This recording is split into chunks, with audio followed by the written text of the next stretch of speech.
버스에서 일어난 충격적인 일을 말씀드릴게요. 한 할머니가 탑승하시자마자 주변 승객들이 하나둘씩 자리를 옮기기 시작했어요.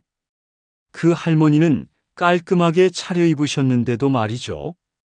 혹시 여러분도 가족들이 슬며시 거리를 두거나 손자, 손녀가 품에 오길 꺼리는 경험이 있으신가요? 사실 60세 이후 10명 중 8명이 겪는 문제입니다. 바로 노인 냄새 때문이에요. 하지만 오늘 이 영상을 끝까지 보시면 이 냄새를 완전히 해결할 수 있는 방법을 알게 되실 거예요. 많은 분들이 나이 들면 어쩔 수 없는 일이라고 체념하시죠? 정말 그럴까요? 온라인 커뮤니티에서 한 분이 올린 글을 봤어요. 저는 올해 65세인데 매일 샤워하고 옷도 자주 갈아입어요. 그런데도 냄새 때문에 고민이에요. 특히 겨울철에 더 심해요. 손자가 할머니 냄새 나라고 말하는 순간 마음이 무너져 내렸어요. 이런 경험 한 번쯤 있으시죠? 분명히 깨끗하게 관리하는데도 왜 이런 냄새가 날까요? 더 심각한 문제는 이 냄새 때문에 사람들과의 만남을 피하게 된다는 것입니다. 한국노인보건연구소에서는 놀라운 연구 결과를 발표했어요. 친구와 거의 매일 만나는 노인들은 한 달에 한 번 정도만 만나는 사람들보다 치매 위험이 무려 50% 줄어든다는 것입니다. 그런데 냄새 때문에 사회 활동이 줄어들면 어떻게 될까요? 반대로 그만큼 빨리 노화가 진행될 수 있다는 뜻이에요. 단순한 냄새 문제가 아닙니다. 여러분의 건강한 노후와 직결된 문제예요. 실제로 많은 분들이 이 문제로 고통받고 계십니다. 경로당에 가기 싫어하고 자녀들 집에 가는 것도 눈치가 보이고 심지어는 마트에서 장을 볼 때도 다른 사람들의 시선이 신경 쓰인다고 해요. 이런 스트레스가 쌓이면 우울증으로 이어질 수도 있어요. 하지만 포기하지 마세요. 올바른 방법만 알면 충분히 해결할 수 있는 문제입니다. 그럼 대체 이 냄새의 정체가 뭘까요? 일본의 한 화장품 회사에서 26세부터 75세까지의 사람들을 대상으로 연구한 결과가 있어요. 놀랍게도 40대 이상에서만 특별한 성분이 검출되었습니다. 바로 노네날이라는 물질이에요. 노네날이 뭔지 쉽게 설명해 드릴게요. 우리 피부 표면에는 기름기가 있잖아요. 정확히는 9헥사데센산이라는 지방산이에요. 나이가 들면서 이 지방산이 공기 중에 산소와 만나 산화되면서 노네날이라는 물질로 변하게 되는 거예요. 마치 오래된 기름이 쉰내 나는 것과 같은 원리입니다. 30대까지는 우리 피부가 건강해서 이런 일이 잘 안 일어나요. 하지만 40대부터는 피부의 보호막이 약해지면서 산화가 쉽게 일어납니다. 연구에 따르면 나이가 들수록 이 냄새를 만드는 지방산의 양이 최대 6배까지 증가한다고 해요. 특히 남성의 경우 호르몬 변화로 인해 여성보다 더 많은 양이 분비되는 경향이 있어요. 특히 어디서 많이 날까요? 등, 가슴, 귀 뒤쪽, 목 뒤쪽에서 가장 많이 나타납니다. 이 부위들은 피지샘이 많고 씻기도 까다로운 곳들이에요. 또한 옷에 가려져 있어서 환기가 잘 안 되는 부위이기도 하죠. 하지만 노네날만이 전부는 아닙니다. 실제로 온라인에서 많은 분들의 후기를 보면 40대, 50대인데도 이 냄새 때문에 고민하시는 분들이 계세요. 이런 분들의 공통점이 있어요. 바로 스트레스가 많거나 소화기 문제를 함께 겪고 계시는 경우가 많아요. 스트레스를 받으면 우리 몸에서는 코르티솔이라는 호르몬이 분비되는데 이것이 피지 분비를 촉진시켜요. 또한 소화가 잘 안 되면 장내 가스가 발생하고 이것이 혈액을 통해 폐로 가서 입냄새로 나오기도 해요. 더 자세히 설명하면 우리 몸의 신진대사가 나이가 들면서 느려져요. 젊을 때는 몸에서 생긴 노폐물들이 빨리 배출되지만 나이가 들수록 이런 배출 속도가 느려지죠. 그래서 체내에 쌓인 노폐물들이 피부를 통해 나오면서 냄새를 만들어내는 거예요. 또한 나이가 들면서 침 분비량이 줄어들어요. 침에는 박테리아를 억제하는 성분이 들어있는데 침이 적게 나오면 입안의 박테리아가 증가해서 입냄새가 심해질 수 있어요. 이런 복합적인 요인들이 모여서 이른바 노인냄새를 만들어내는 거죠. 인터넷 커뮤니티에서 본 실제 사례를 말씀드릴게요. 한 분이 올린 글인데 68세 퇴직 공무원이셨어요. 평생 성실하게 살아오셨는데 은퇴 후 갑자기 냄새 문제가 생겼다고 하더라고요. 처음에는 부인이 눈치를 주셨죠. 여보, 옷 좀 더 자주 갈아입으세요. 하지만 매일 샤워하고 깨끗한 옷을 입는데도 냄새가 났어요. 점점 심해지더니 아들네 집에 놀러가도 손자들이 피하기 시작했어요. 할아버지 냄새나. 라는 말에 마음이 찢어질 것 같았다고 하시더라고요. 그래서 사람들과 만나는 걸 피하기 시작했어요. 동창회도 안 나가고 경로당도 안 가고 집에만 있으니까 우울해지고 건강도 나빠지더라고요. 부인도 걱정이 많으셨어요. 그런데 이분이 인터넷에서 정보를 찾아보고 여러 방법들을 시도해 보신 결과 3개월 만에 완전히 달라지셨다고 해요. 지금은 손자들이 먼저 달려와서 안길 정도라고 하더라고요. 다른 사례도 있어요. 62세 여성분인데 요가 수업에 다니다가 다른 회원들이 자리를 피하는 것을 느꼈다고 해요. 너무 당황스럽고 창피해서 수업을 그만두려고 했는데 강사님이 조용히 조언을 해주셨다고 해요. 그 조언대로 실천한 지 2달 만에 문제가 해결되었고 지금은 요가 수업의 베테랑 회원이 되셨다고 하더라고요. 이런 사례들을 보면 알 수 있어요.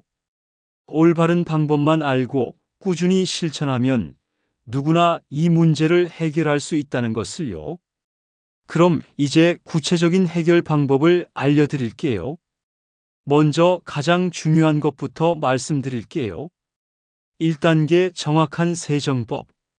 많은 분들이 샤워는 매일 하시는데 방법이 틀렸어요. 냄새가 주로 나는 부위를 제대로 씻지 못하고 계세요. 냄새가 가장 많이 나는 부위는 어디일까요? 귀 뒤, 목 뒤, 두피, 겨드랑이, 등, 사타구니, 그리고 발가락 사이입니다. 특히 살이 겹치는 부위들이에요. 이 부위들은 물로만 씻어서는 절대 깨끗해지지 않아요. 올바른 방법을 알려드릴게요. 먼저 미지근한 물로 전신을 적신 다음 세정제를 이용해서 이 부위들을 꼼꼼히 닦아주세요. 여기서 중요한 건 세정제 선택이에요.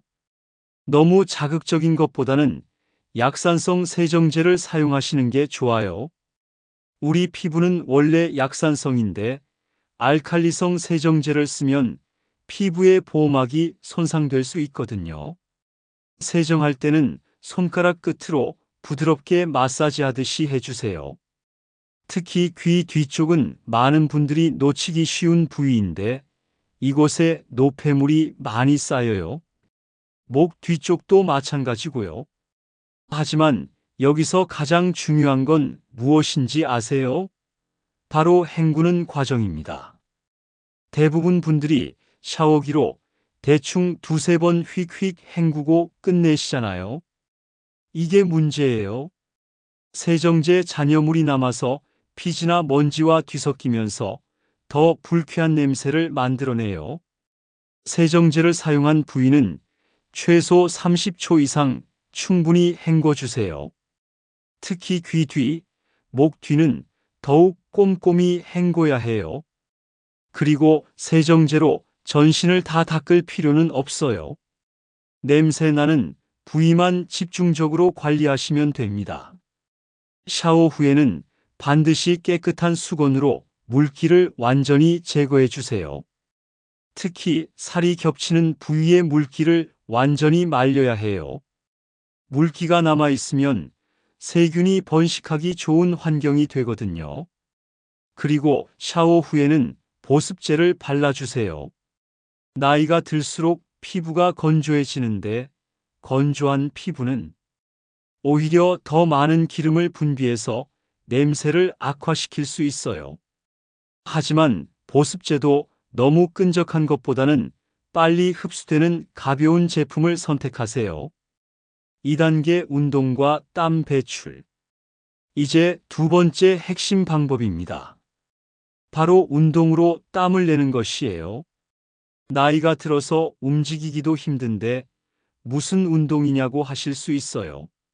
하지만 이게 냄새 제거의 핵심입니다. 왜 운동이 중요할까요? 운동으로 나는 땀이 모공을 깨끗하게 씻어내기 때문이에요. 사우나에서 나는 수동적인 땀과는 달라요. 운동할 때 우리 몸은 지방산을 에너지로 바꾸는데 집중하거든요. 그 과정에서 냄새의 원인인 노폐물들이 줄어들어요. 특히 유산소 운동이 효과적이에요. 걷기, 자전거 타기, 수영 같은 운동을 하면 혈액순환이 개선되고 신진대사가 활발해져요. 하루 30분씩만 꾸준히 해도 큰 변화를 느낄 수 있어요. 운동하기 어려우신 분들을 위해서는 실내에서 할 수 있는 간단한 운동들을 추천해요. 제자리 걷기, 팔다리 벌려 뛰기, 스쿼트 같은 운동들이에요. 중요한 건 땀이 날 정도로 하는 거예요. 또한 햇빛을 받으면서 운동하면 비타민 D가 합성되어서 피부 건강에도 도움이 돼요. 하루 15분 정도만 햇빛을 받아도 효과가 있어요. 운동이 정말 어려우신 분들을 위한 대안도 있어요. 바로 반신욕입니다. 일주일에 두세 번 38도에서 40도 정도의 미지근한 물에서 2, 30분간 반신욕을 해보세요. 논의 날은 물에 잘 녹지 않아서 피부 표면에 남아있기 쉬워요. 특히 건조한 피부에서는 각질과 뒤섞여서 더 오래 남아있죠. 반신욕을 할 때는 물에 천일염을 조금 넣어보세요. 염분이 각질 제거에 도움이 되고 혈액순환도 개선시켜줘요. 반신욕 중에는 목 뒤쪽이나 어깨를 부드럽게 마사지해 주시면 더욱 좋아요. 3단계 생활습관 개선. 세 번째는 생활습관 개선입니다. 먼저 생강차를 추천해요. 생강은 몸의 순환을 돕고 땀을 내게 하는데 효과적이에요. 따뜻한 성질로 위장을 튼튼하게 하고 몸속 냉기를 제거해줘요. 커피 대신 생강차를 드셔보세요. 생강을 얇게 썰어서 끓인 물에 우려내거나 생강 분말을 따뜻한 물에 타서 드시면 돼요. 물도 충분히 마셔야 해요. 하루에 최소 1.5리터 이상은 드세요. 몸에서 땀을 충분히 내고 피부가 건조해지지 않으려면 수분 섭취가 필수예요. 단, 한 번에 많이 마시지 말고 조금씩 자주 마시는 게 좋아요.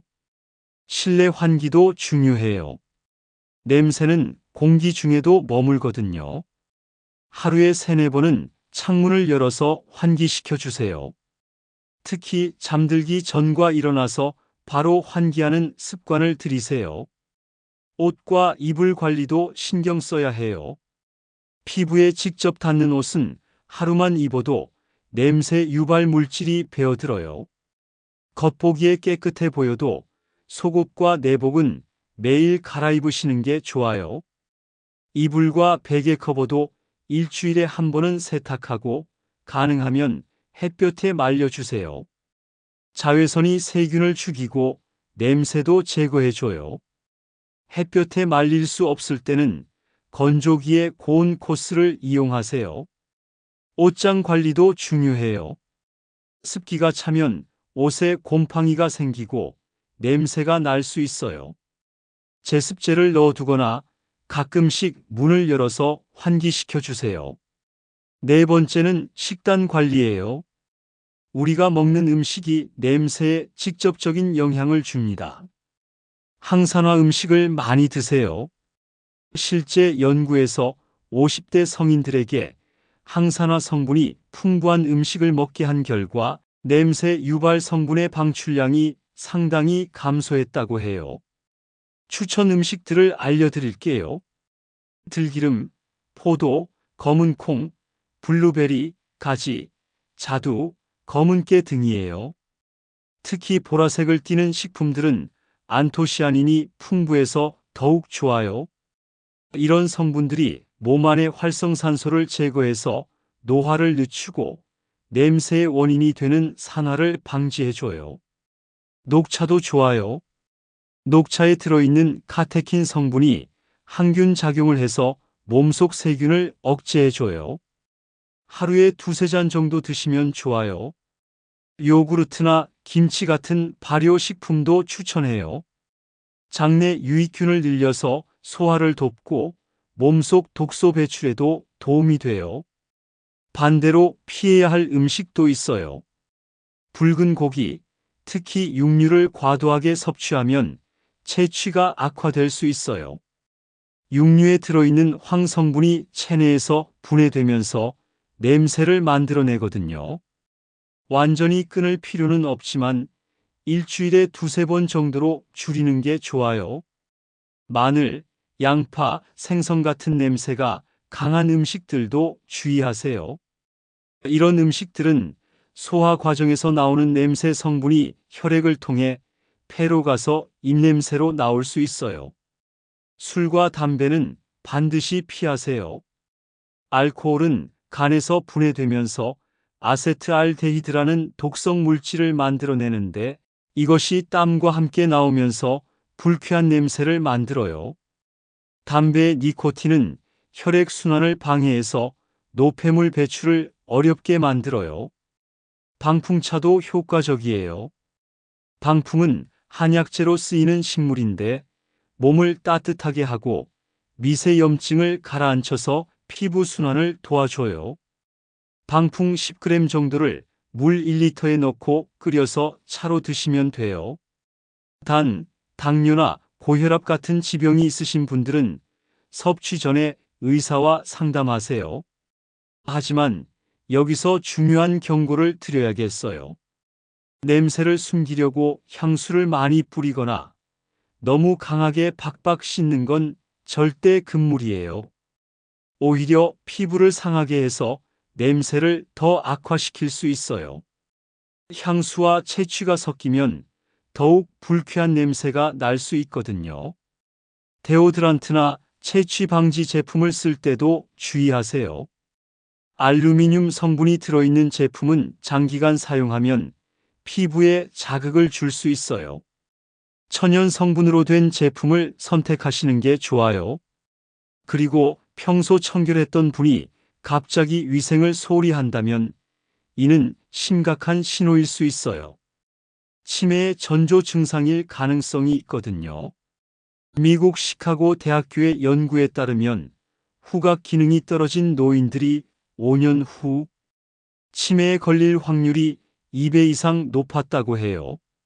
냄새를 맡는 후각 신경과 기억을 담당하는 뇌 영역이 가깝기 때문이에요. 따라서 후각이 떨어져서 자신의 냄새를 못 맡게 되거나 위생 관리를 소홀히 하게 된다면 즉시 병원에 가보시길 권해요. 또한 갑자기 평소와 다른 냄새가 난다면 질병의 신호일 수도 있어요.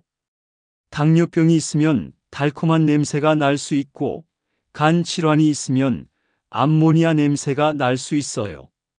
신장 질환이 있으면 소변 냄새가 날 수도 있고요. 이런 경우에는 냄새 제거에만 집중하지 말고 근본적인 질병 치료를 받으시는 게 중요해요. 마지막으로 너무 스트레스 받지 마세요. 스트레스 자체가 냄새를 악화시킬 수 있어요. 스트레스를 받으면 호르몬 분비가 변하고 이것이 피지 분비를 늘려서 냄새를 더 심하게 만들 수 있거든요. 앞서 말씀드린 온라인 커뮤니티의 그분은 이 방법들을 3개월간 꾸준히 실천하셨어요.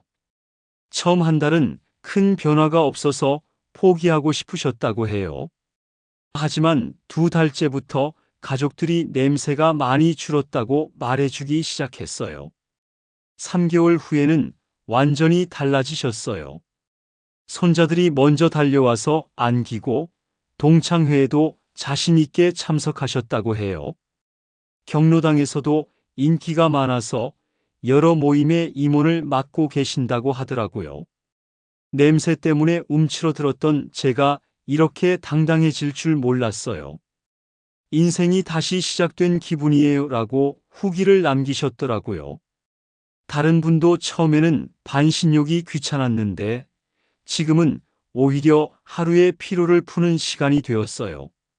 몸도 건강해지고 냄새도 없어지고 일석이조예요 라고 하셨어요. 요가 수업 다니시던 그 여성분도 이제는 요가 매트를 나란히 놓고 운동해도 전혀 신경 쓰이지 않아요. 오히려 다른 회원들이 건강관리 비법을 물어봐요 라고 하시더라고요. 여러분도 할 수 있습니다. 중요한 건 마음가짐이에요. 이 문제는 하루아침에 생긴 게 아니잖아요. 그러니까 해결도 시간이 필요해요. 그런데 많은 분들이 1주일, 2주일 해보시고 효과가 없네 하고 포기하세요. 제가 상담했던 분들 중에 성공하신 분들의 공통점이 있어요. 바로 꾸준함이에요. 매일매일 작은 실천을 계속하신 거예요. 처음에는 힘들어도 루틴으로 만드세요. 아침에 일어나서 물 한 잔 마시는 것처럼 자연스럽게 만드는 거예요. 그래야 포기하지 않고 계속할 수 있어요. 그리고 가족분들의 도움도 중요해요. 혼자서만 노력하면 한계가 있거든요. 가족들에게 솔직하게 말씀하세요. 내가 이런 고민이 있는데 도와달라고요.